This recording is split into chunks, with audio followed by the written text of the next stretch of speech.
Welcome to ప్రజా TV Telugu. ప్రతి క్షణం ప్రజాక్షేమం కోసం.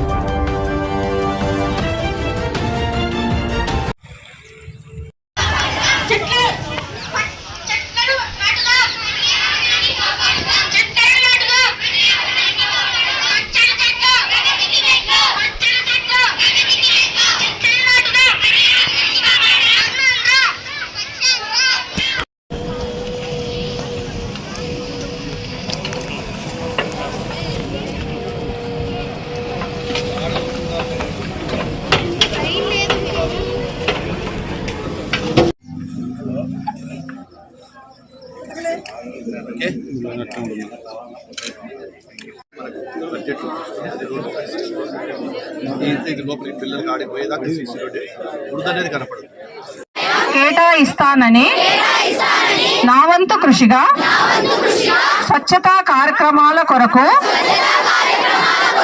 శ్రమదానం చేసి పరిశుభ్ర ఆంధ్రప్రదేశ్ సాధించే సంకల్పానికి కట్టుబడి ఉంటానని ఈరోజు పరిశుభ్రత గురించి నేను వేసిన ఈ ముందడుగు ఆంధ్రప్రదేశ్ రాష్ట్రాన్ని శుభ్రపరచడంలో సహాయం చేస్తుందని నమ్ముతూ ఈ రోజు నుండి నా తోటి వారికి కూడా ప్రకృతి పచ్చదనం యొక్క ప్రాముఖ్యతను మరియు హరితాంధ్రప్రదేశ్ పై అవగాహన కల్పించే దిశగా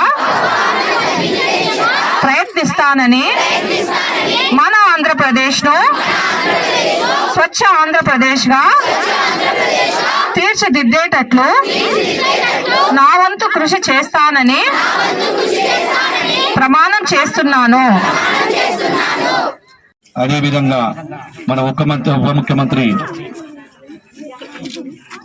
పవన్ కళ్యాణ్ గారి ఆదేశాల మేరకు ప్రతి 3వ శనివారం ఈ యొక్క స్వచ్ఛాంధ్ర కార్యక్రమాన్ని కూడా రాష్ట్రంలో జరుగుతూ ఉన్నటువంటి కార్యక్రమాలందరూ కూడా పాల్గొంటూ ఉన్నాం. ముఖ్యంగా ఇక్కడికి వచ్చినటువంటి విద్యార్థులకు, అధ్యాపకులకు, గ్రామ ప్రజలకు ప్రతి ఒక్కరికి కూడా హృదయపూర్వక నమస్కారాలు తెలియజేసుకుంటూ మనము మన యొక్క ప్రాంతాన్ని పరిశుభ్రంగా ఎప్పుడైతే ఉంచుకుంటామో ఆ రోజే మన ఆరోగ్యము, మన శరీరం అంతా కూడా బాగా ఉంటుంది. అందుకే మనము ప్రతి నిత్యము మన శరీరాన్ని ఏ విధంగా స్నానం చేసి 2 సార్లు మన ఆరోగ్యాన్ని ఏ విధంగా ఉంచుకుంటామో మన పరిసరాంతం కూడా చాలా మంది ఇళ్లలో ఉండేటువంటి మా ఇండ్లు శుభ్రంగా ఉండాలి, మా వీధులతో మాకు సంబంధం లేదు అనే విధంగా ఆ చెత్తనంతా కూడా తీసుకొచ్చి ఇండ్ల బయట వేస్తా ఉన్నారు.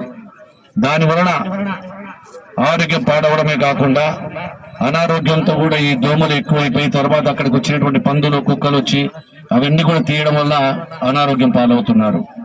ఈరోజు వర్షాకాలం వచ్చినప్పుడు ఇంకా ఎక్కువగా కూడా ఇవన్నీ కూడా రోగాలన్నీ కూడా ఈ వర్షంలో తడిసిన తర్వాత ఆ మురికంతా కూడా ఎక్కడికి నిలబడిపోతా ఉంది.